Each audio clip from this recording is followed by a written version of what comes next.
Pro Football Weekly is breaking down the draft for every single team. We're analyzing it and giving it a grade. Right now we're talking about the Tampa Bay Buccaneers. Man, pretty exciting draft for them. A lot of movement, a lot of big names. But in terms of needs, how do you think they did?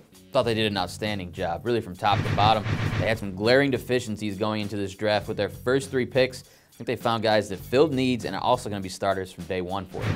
Which picks do you think really stood out? What was your favorite pick, and then maybe your least favorite pick? Favorite pick, let's start with Mark Barron. 7th overall, they traded down from the 5 spot to get one of the most coveted defenders in the draft there. A guy who's going to come in, be a leader in that secondary, start at strong safety, become probably a playmaker in that back end for them, a guy they needed to have. That's huge, and I think that was a great pick. And then least favorite, man, there's not much that you don't like with what they did. Maybe Drake Dunsmore in the 7th round. He's injury prone.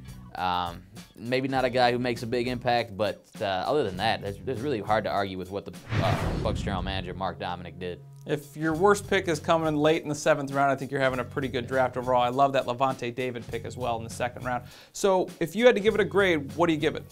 I got to go A. I think they did a really good job starting off when you go in the 1st round and you get Barron. You come back and you get Doug Martin, who comes in and comes at every down back. They sorely lacked last season with LeGarrette Blount.